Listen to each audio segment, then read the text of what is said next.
Someone caged a puppy like trash, then left him behind a loading dock like he didn't matter. No note, no collar. Just a crate shoved between two dumpsters in the cold shadow of our shelter's warehouse in Atlanta. Half covered with a tarp, sealed with a bungee cord, like the contents were broken. Furniture inside was a German Shepherd puppy, maybe 6 months old. Rich black and tan fur, patchy and wet eyes. Too still for someone that young.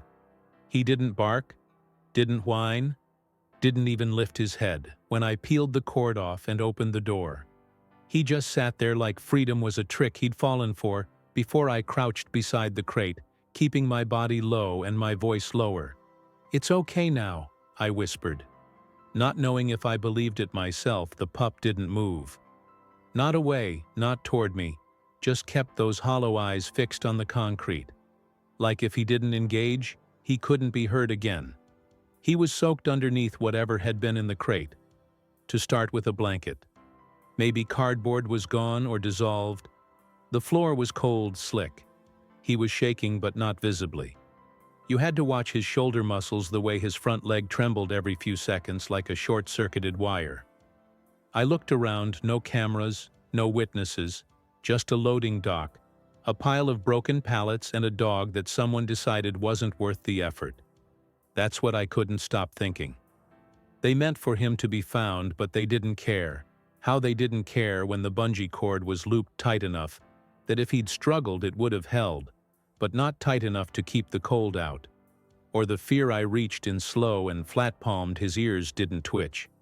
His nose didn't lift when I touched his fur. It was like pressing against damp paper.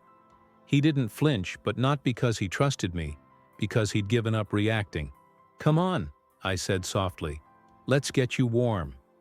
He didn't resist when I lifted him, but his body was limp, not relaxed, just empty. His paws dangled over my arm, head resting against my jacket. Without tension, no effort to escape. No tension in his spine.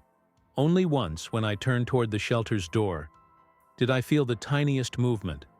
His head shifted slightly like he was listening, or maybe remembering inside the warmth hit us like a blanket. The air smelled like peanut butter floor cleaner, and the faint trace of bleach, a smell every rescue worker knows by heart. I set him down on a folded towel in an empty kennel. Still no resistance, still no sound. I checked his eyes clear. No clouding, his teeth were small but dulled at the tips. He had a faint raw line around his neck, maybe a rope or two.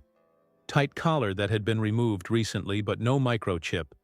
No ID, just a young life left on concrete. And silence. I filled a bowl and slid it toward him. He didn't eat. He just stared at the wall as if waiting for someone else to tell him it was okay to exist. I left the kennel door open and sat just outside, back to the wall. My knees pulled up to my chest, and we just sat like that for a long time. Him inside me, outside both of us, trying to figure out what to do with something that looks like freedom but feels like grief. I named him Nico. On the third day he still hadn't made a sound, not a whimper, not a growl. But when I sat by the kennel that morning with my coffee, he turned his head slightly, just enough for our eyes to meet, and something flickered there. Recognition, not yet, but attention.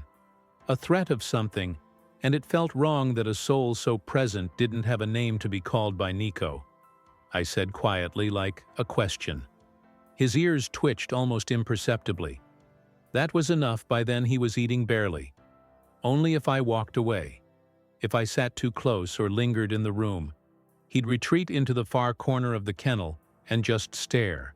So I learned to leave the bowl back out slowly and watch from the hall camera. Every motion he made was calculated, quiet. Like he expected to be punished for missteps he hadn't yet made on day 4.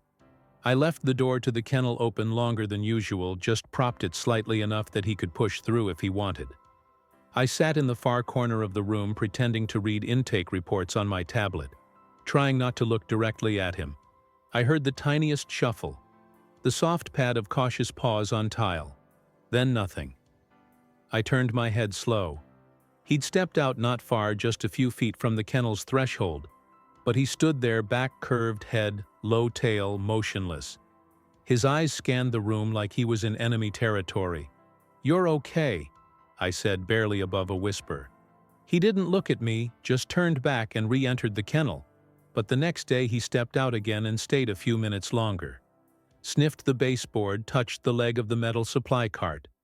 It became our morning routine. I'd sit, he'd explore quiet cohabitation. He never let me touch him. If I shifted too quickly even to cross my legs, he'd dart back into the kennel, but he stopped trembling when I was in the room, and that was progress. I started leaving a trail of small treats. Between the kennel and where I sat, at first he ignored them. Then he sniffed, nibbled left.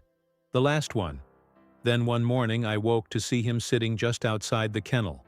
When I came in, not curled up, not hiding, sitting, watching the door, waiting. I didn't speak. I just sat beside the wall and let the silence settle. He looked at me for a long time, then lay down, not in retreat, just like it was his choice. Later that day, I got a message from one of our shelter partners, an animal behaviorist who worked with trauma dogs from cruelty cases. She asked if I had any cases of sustained silence or learned helplessness. I sent her Nico's intake notes and a picture. She called back 20 minutes later. "I've seen that look before," she said. "Puppies raised in isolation. Likely backyard breeding or underground fighting setups. He doesn't expect kindness. He doesn't understand it. What do I do? Give him space, predictability, and let him watch you be soft that night." I brought a blanket and sat beside his kennel after lights out. He didn't come near, but he didn't look away. And I could feel it. Something was shifting the first time he let me touch him. I cried. It wasn't dramatic. I didn't reach for him, didn't lure him with food.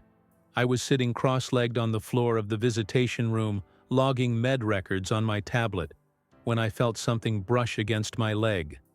I froze. He didn't run. He just stood there, half his body touching my side, eyes looking past me, not at me, like he was bracing himself for the reaction he'd always been taught to expect. I didn't move for almost a minute. Just let him be there.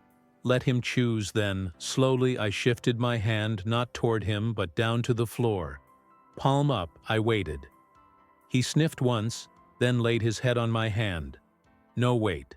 Just contact, and something inside me broke open. It's strange how deep the silence can go with a dog like Nico.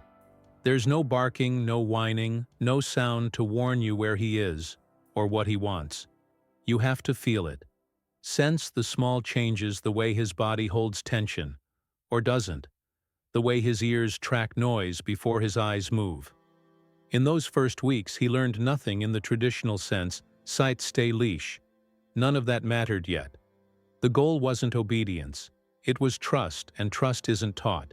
It's witnessed. After a month, I moved into a quiet foster room at my house, not because the shelter wasn't good, but because I wanted him to hear different sounds, smell a real home, feel warmth that wasn't recycled heat or air. I brought him in during a rainstorm, and I'll never forget the way he reacted to thunder. He didn't bolt. He didn't bark. He just stared at the door, shoulders tight, body frozen like he was waiting for someone to come through and punish him. When I closed the blinds and sat beside him, he laid down, not curled up, flat, exposed. That's when I saw the scar, a faint curve along his rib cage. Old, healed, but unmistakable. Like a wire had been wrapped around too tight. Too long. I didn't touch it. I just watched him sleep. His breathing shallow, his paws twitching. I'd seen dogs survive before. I'd seen dogs bounce back from things that would break most people. But Nico wasn't bouncing. He was enduring, and somehow that made it more powerful. He didn't want to be saved. He just didn't want to be alone the next morning. I woke up to find him at the foot of my bed. Not on it. Not near it, just facing me. Eyes open, ears forward. Waiting. When I sat up, he stood stretched. Then took one step closer. That was the day I knew he'd stay as long as I let him, not because he needed rescue, but because somehow I'd become part of the silence. He trusted it happened on a Tuesday just afternoon. Nico and I had settled into a rhythm. Morning slow, evening silent. No leash needed in the house, no commands spoken. He followed my energy like a shadow follows light. But that day, everything cracked. I was on the phone in the kitchen, distracted, when I heard a noise. Metal scraping against tile, sharp fast. I turned just in time to see Nico bolt from the living room, tail tucked so hard it curved under his belly. He disappeared down the hall and slammed into the laundry room door, pawing at it. Frantically, I dropped the phone by the time I reached him. He was curled in the farthest corner between the washer and the wall chest, heaving eyes wide and glazed. "What happened?" I whispered, kneeling slowly. Then I saw it. The broom I had leaned it against the fridge earlier. It must have fallen hard handle, clattering against the floor. That was all it took. A simple broomstick had detonated something old in him. Something buried. He wouldn't let me touch him for hours. He didn't come out for food. Didn't respond to my voice. He just stayed wedged in that corner. Muscles locked, eyes open. Not asleep. Not even blinking much, like his body had snapped back into a place where kindness didn't exist. And I hated how fast it happened. How fragile trust still was that night. I left the laundry room door open and slept in the hallway outside. It blanket pulled around me, palm resting just past the door frame. At some point after midnight I felt it. Something warm and hesitant pressing against my fingers. He had crawled toward me, not for affection, for safety. And maybe they were the same thing. I didn't open my eyes. I didn't say a word. I just stayed the next morning. He was at the kitchen door, waiting, same posture as always, tail down, but not tucked, still quiet. But something had shifted again. He started to test the house more, exploring corners, sitting closer, letting his tail flick when I came home from work. A week later, I caught him watching me brush my teeth, ears forward, curious. I smiled through the mirror. "You trying to figure me out?" He blinked, then slowly padded into the bathroom, sat behind me and stayed until I was done. That's how he moved, not in leaps, in echoes. Every step was a response to the last quiet kindness, and in each step, he gave a little more of himself back to the world that once told him to disappear. It was Cole who brought something new out of him. Cole was a foster, just 10 weeks old, dumped in a cardboard box behind a gas station with 2 broken toes, and the biggest ears I'd ever seen. A rescue volunteer dropped him off one rainy afternoon with a packet of meds and a warning. He cries if he's alone for more than 5 minutes. I was nervous about how Nico would react. He didn't do chaos. He didn't do energy. And Cole was nothing but both, limping around with his goofy gait, squeaking at everything, desperate to be held. For the first 2 hours, Nico stayed in the hallway watching. Not stiff, not scared. Just evaluating, like he couldn't decide if Cole was a threat or a memory Cole. Meanwhile, tried everything to get his attention. He flopped over dramatically. He crawled forward on his belly. He even brought Nico a sock from the laundry basket like it was an offering. Nothing. Until that night I heard the whimper around 2 a.m. Cole had woken up from a dream. Maybe a nightmare. I was about to get up when I saw it. Nico already in the room. Already by the crate. He didn't bark, didn't nudge.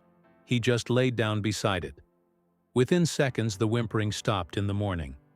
I found Cole curled against the inside wall of the crate. Nico pressed against the outside, their spines aligned like they belonged to the same breath from that moment. Nico followed Cole everywhere. Not close, just near shadow distance, silent support. He let Cole crawl over him, chew his tail, fall asleep on his back. He still flinched at sudden noises, still avoided raised voices, but now there was something grounding him. Cole was chaos. Nico was control together. They were balance at the shelter. We called dogs like that. Anchoring companions, the ones who don't lead, don't follow but hold the space still. One morning, Cole got stuck behind the couch. He squealed, panicked, and before I could move, Nico was there, head low, body tense, eyes wide. He didn't try to dig him out. He just lay down beside the couch and let Cole follow the sound of his breath. It worked. That was the day I realized Nico wasn't just healing. He was becoming a guide, a dog who didn't need to be the loudest in the room to change the way it felt. The kind of dog who had learned pain so intimately if he could sense it in others, before they made a sound and gently remind them they weren't alone anymore. A few weeks later, I brought both dogs with me to the shelter's education center, a quiet space where we hosted weekend programs for school kids learning about animal care and rescue. It was Cole's first time around a crowd, and Nico's first time on a leash outside the neighborhood. I wasn't sure how either of them would handle it, but something in Nico changed. The moment we stepped inside the building, his shoulders straightened, his walk steadied, he moved like he'd done it before. Like the floor remembered his paws. Cole bounded ahead, tail wagging nose, twitching at every pencil, backpack, and snack wrapper. But Nico stayed at my side, eyes forward, scanning the room like a quiet guardian. The kids were sitting in a circle waiting for the special guests when they saw the dogs. Most of them lit up instantly, hands waving, voices pitching high.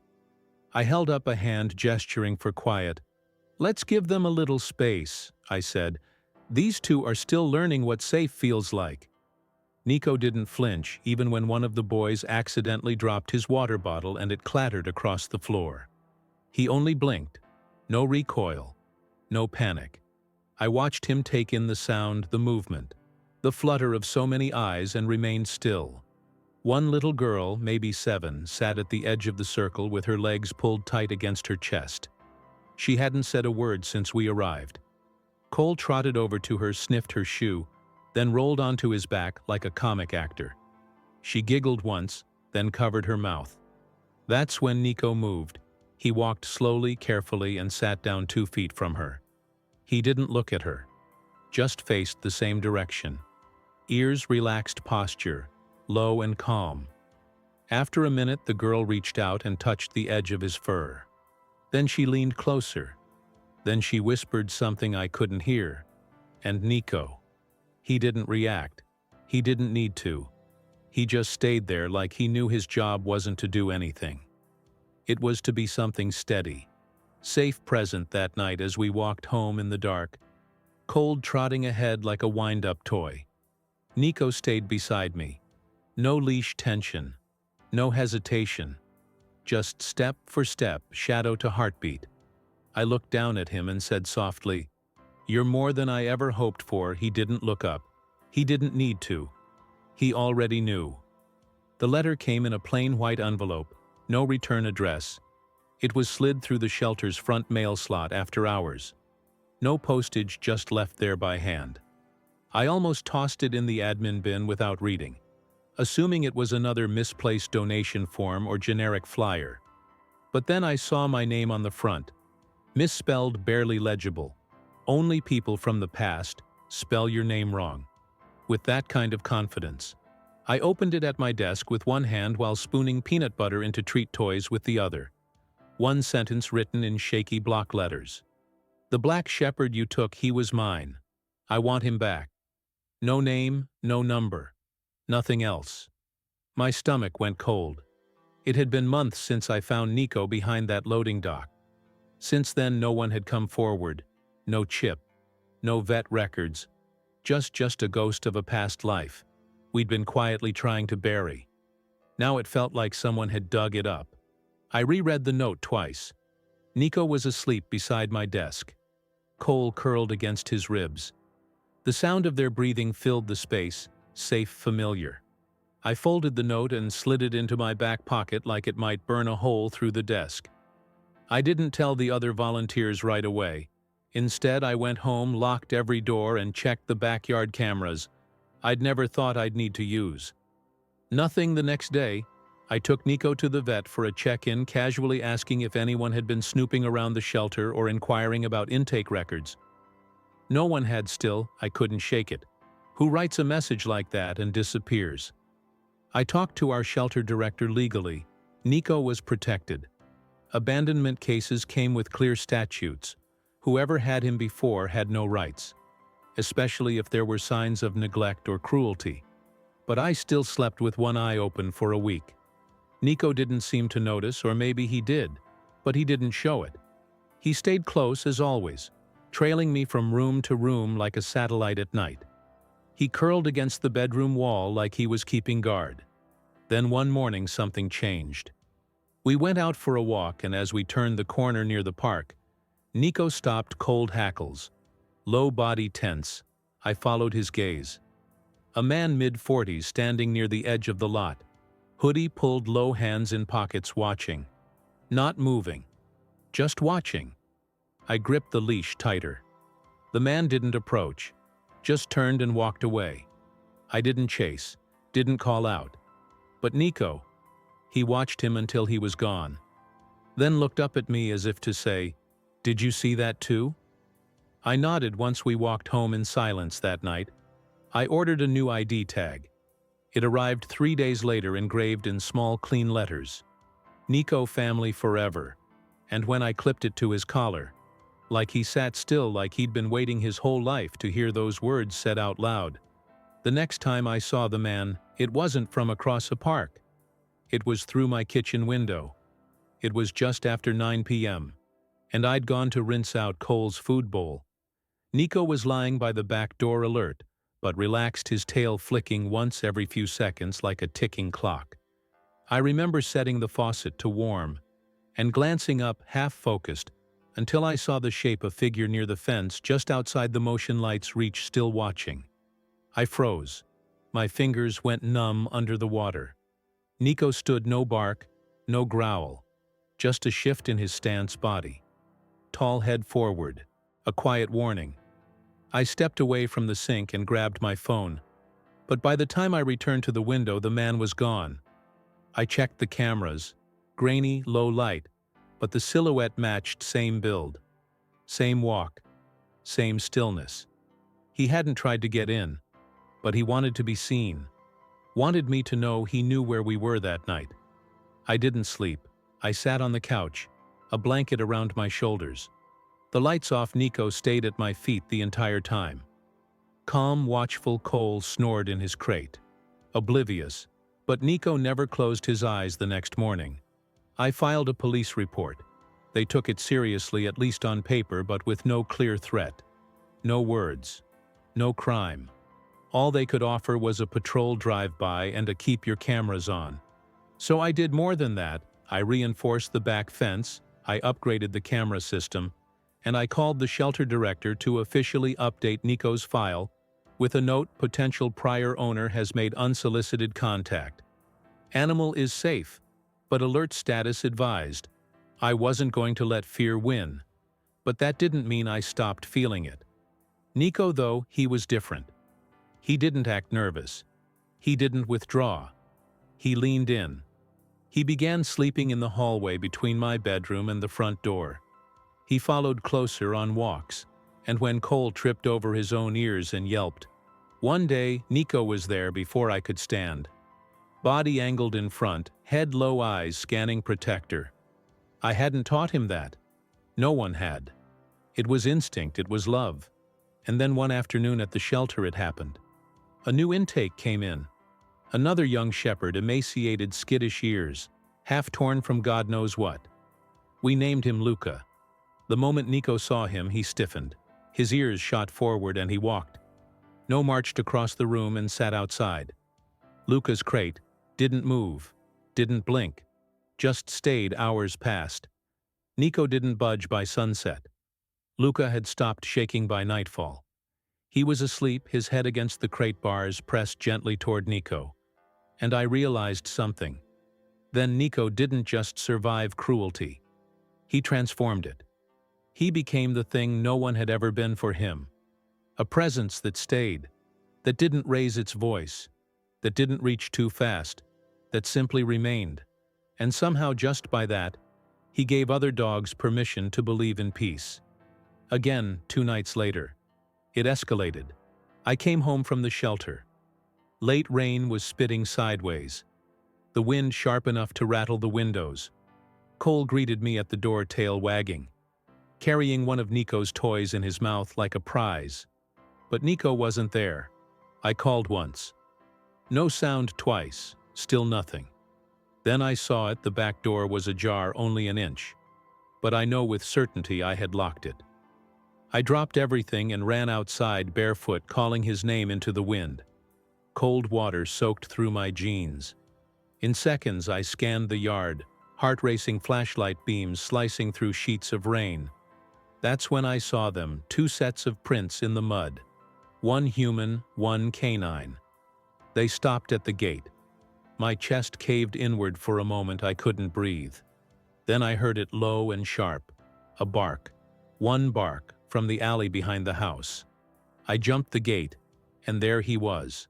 Nico stood in the pouring rain, planted between a figure in a hooded jacket and the end of the alley. His stance was pure defiance, shoulders, squared legs, grounded fur slicked down his sides. He didn't growl, didn't lunge, just stared, eyes locked on the man. Like he'd drawn a line in the concrete. I yelled his name. He didn't flinch. The man turned and ran. I sprinted toward Nico, half slipping in the mud, arms out. "Nico, come?"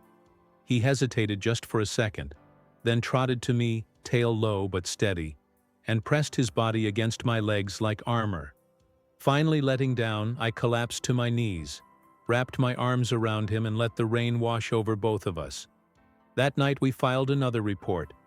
Still no ID, still no fingerprints, but now the police took it seriously. They assigned a case number, told me to change my routines. Be cautious that someone was watching.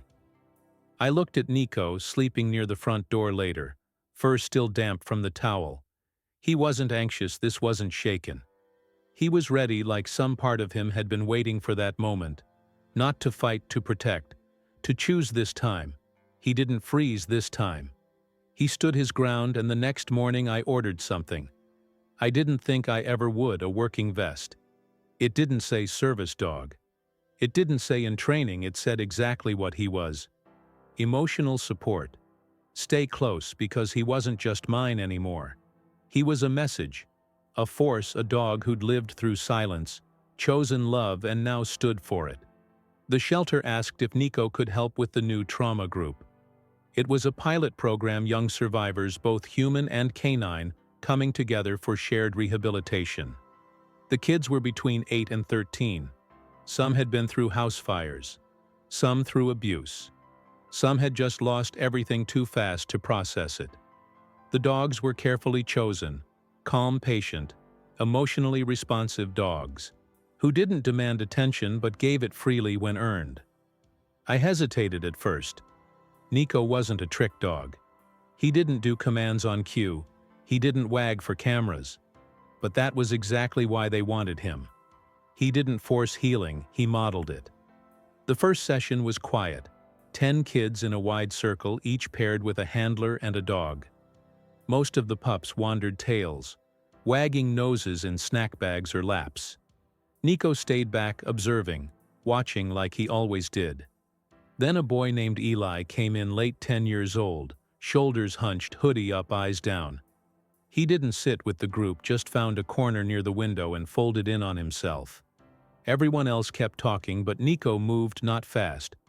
Not directly, just angled his way toward that corner over the course of 10 minutes, sniffing bookshelves, the carpet, a forgotten tennis ball. And then he sat 2 feet from Eli. Didn't look at him. Didn't beg for touch, just existed near him. Like it was the most natural thing in the world. After a while, Eli slid one hand out from under his sleeve and let it dangle near the floor. Nico didn't move, but his tail flicked. Once, a minute later, Eli was scratching the top of Nico's head. 10 minutes after that, he was whispering something into his fur. After group, Eli's caseworker came to me in tears. "He hasn't spoken all week," she said. "He just did to the dog." I nodded. That's what Nico does. Over the next few weeks, Nico became the quiet anchor of every session. He didn't seek out the loudest kid he found. The quietest, the one pretending not to need anyone, and just sat. Sometimes that's all, Healing is not a breakthrough, not a miracle. Just the presence of something that refuses to leave. Cole was growing too still. Goofy, still mouthy. But he followed Nico's lead like a shadow-chasing sun. The two of them were becoming more than companions. They were becoming a team. Then one Saturday afternoon, I came home to find a package on my doorstep. No return address, just a plain brown box inside. There was a collar, faded red leather, frayed, too small for Nico now, but unmistakably his size when I first found him, and a slip of paper. Consider this closure. No signature, no apology. Just that I sat on the porch steps, the collar in my hands, Nico's head resting on my knee. I didn't cry, not because it didn't hurt, but because it didn't change anything. He was already home, already whole. And whoever thought they could reclaim him with a box and a note had no idea what this dog had become. A year to the day after I found him behind that loading dock, Nico walked into a hospital, not for treatment, for purpose. We had been invited to join a partnership between the shelter and a trauma recovery center, a pilot therapy dog program for veterans with PTSD and first responders, dealing with burnout and survivor's guilt. It was the kind of environment where loud energy didn't help, where small, steady presence was the medicine. Nico didn't wear a vest with fancy logos, just his old leather collar and a tag that read, "Stay close." The first person he met was a nurse named Jasmine, late 30s. Always moving, always tired, I'd heard from staff. She'd stopped smiling months ago, ever since losing someone in her unit, during an emergency response that went wrong. She didn't want to meet the dogs, didn't believe in that soft stuff, as she called it. But then Nico walked in, quiet, alert, and sat down 3 feet from her break room chair. Didn't move, didn't blink, didn't beg. He just existed. She ignored him at first, then muttered, "You don't even know me." He didn't respond, just scooted half an inch closer. An hour later, she was on the floor beside him, both hands buried in his thick black fur, whispering the name of the friend she'd lost like she'd been holding it in for months. The next day she brought treats, the day after that. She waited at the door before our shift even started. That's how Nico worked. He didn't pull people out of pain. He laid beside them in it until they remembered how to stand. Word spread fast, the black and tan ghost dog, some started calling him, because he moved silently through the hospital, appearing beside patients who hadn't spoken in days, sitting near gurneys, resting his chin on knees. Never barking, never intruding, just there.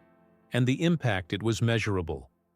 One veteran who hadn't slept more than 3 hours straight in months stayed in the group room with Nico, curled beside him on the rug, and dozed off. A firefighter who hadn't hugged her own kids since the blaze that nearly killed her found herself crying into his fur, her hands gripping his neck like a lifeline.